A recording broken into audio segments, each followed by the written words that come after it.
gonna turn my phone ringer off. Am I gonna be ready? Yes. That's fine. I'm sorry. Oh, okay. Yeah, I'll take it. Does anyone else need paper?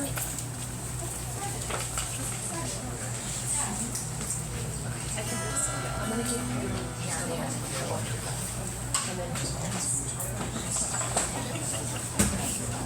Do you need paper back?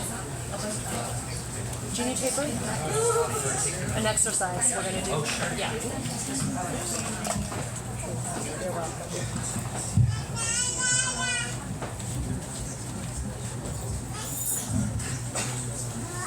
Pen and paper?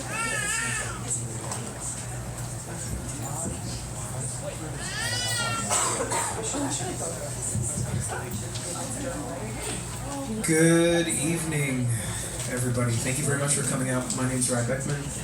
For those of you that we don't already know each other. So tonight's a High on Health, and it's all about addiction, the topic of addiction. And really, I'm really grateful just to be here and give the floor over to Debbie Lichter, our beautiful soul sister. Let's all have a round of applause for this lovely lady.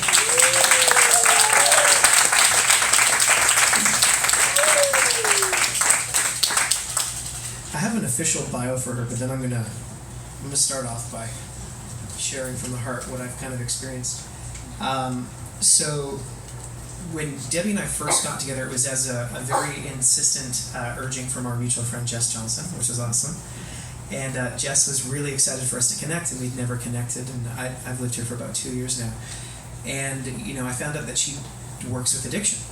And she's helped women all over the world with addiction, and her goal is to actually increase the efficacy of treating addiction worldwide by about 70% over the next 10 years, which is a pretty audacious goal, but I think in this community it's totally possible when people say that, stuff like that. What she didn't know is that I grew up in a household of addicts, actually. My mom was an addict when I was growing up. It's pretty intense. I had to be taken from her and put with my dad full-time at about the age of 8. And my dad, who was an alcoholic, decided it'd be a really wise idea for him to go cold turkey for like the first time in his entire adult life when he took me on.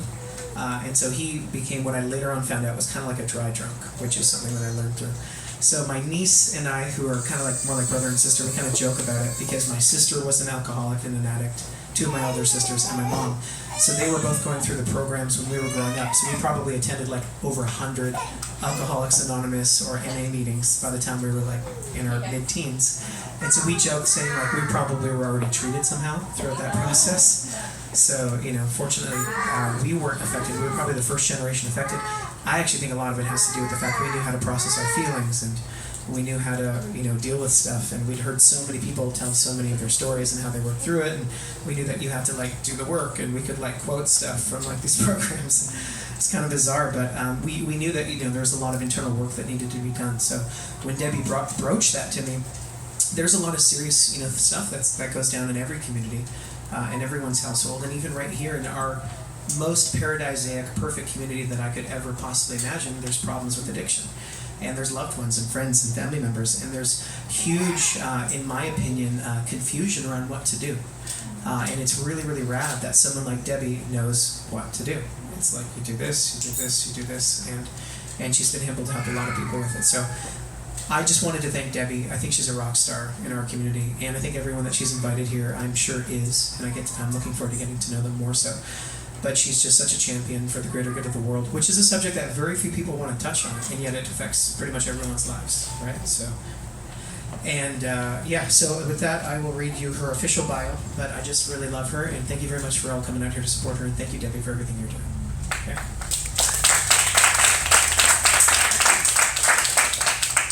So, for nearly a decade, Debbie's been helping women worldwide get free from addiction.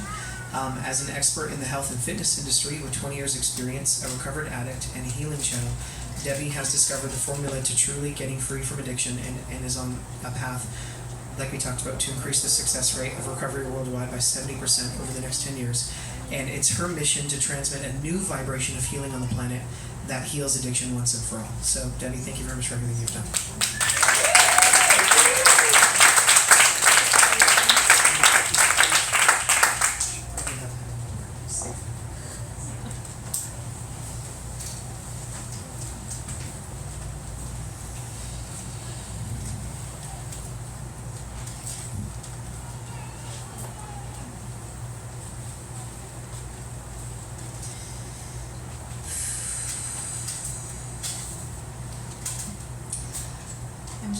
ask God to speak to me and through me and just help me to be of maximum service here tonight. That I get that it's not about what I say, it's about who I'm being, it's about the yes in me by standing right here. And by looking into all of your faces. And by saying, let's talk about this.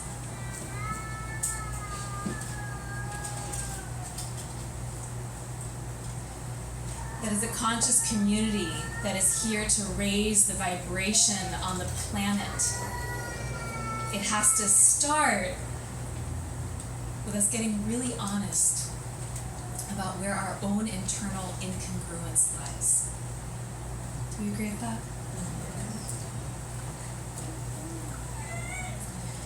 And what I found is that addiction represents this archetypal fragmentation that we have going on inside of ourselves.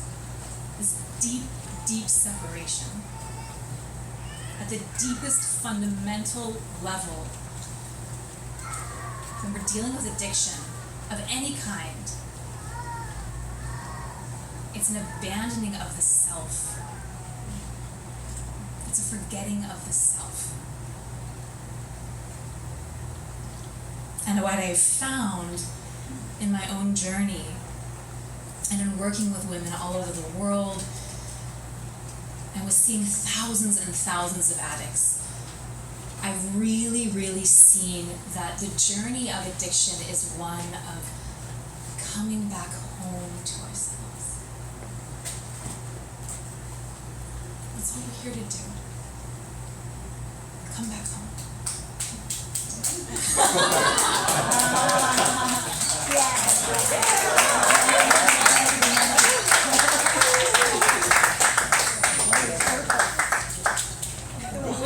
The wisdom of children. May we all be so wise.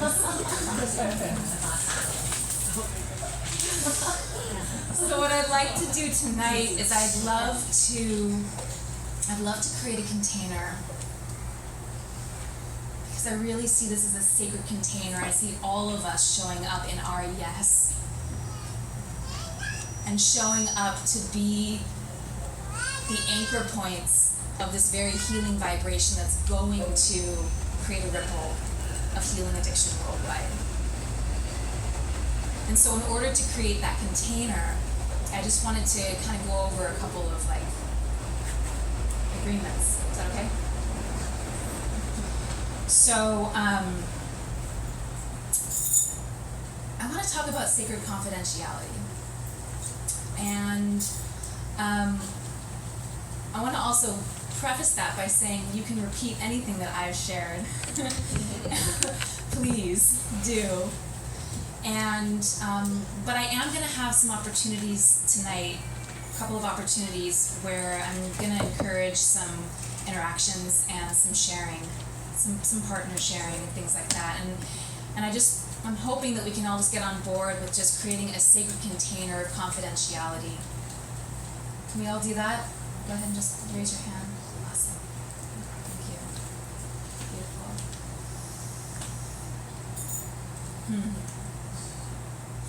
And the other agreement, the other request that I have for you is twofold. To be here with an open heart. And so, as open-hearted as you already feel you are, I'd like for everyone to take an inhale and just on your exhales, bring your awareness really into your heart.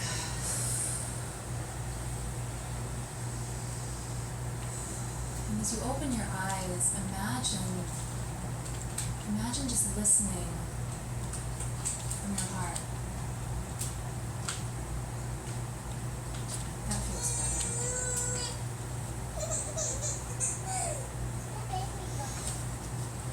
And the last thing that I'm going to ask is being open-minded. So again, if you feel like you already are a pretty open-minded person, right? We're in this conscious community, we're open-minded. What I found in my own journey of recovering from addictions is that addiction, I was suffering from this very, very deep, deep self-centeredness and self-absorption. And part of my selfishness and self-absorption was my addiction to who I think I am, what I think I know, what I think I'm capable of, what I think you think about me. And so each morning when I pray, and for those of you who know the 3rd step prayer from the 12 steps, I say that prayer every morning. There's a line that says, relieve me of the bondage of self. And I looked up the word bondage. And the word bondage means the state of being enslaved by. And so it's not self that's the problem. It's the state of being enslaved by self. And so I ask, please remove my bondage, my state of being enslaved by who I think I am, what I think I know, what I think I'm capable of, and what I think you think of me. And so I'm going to invite us to set aside ourselves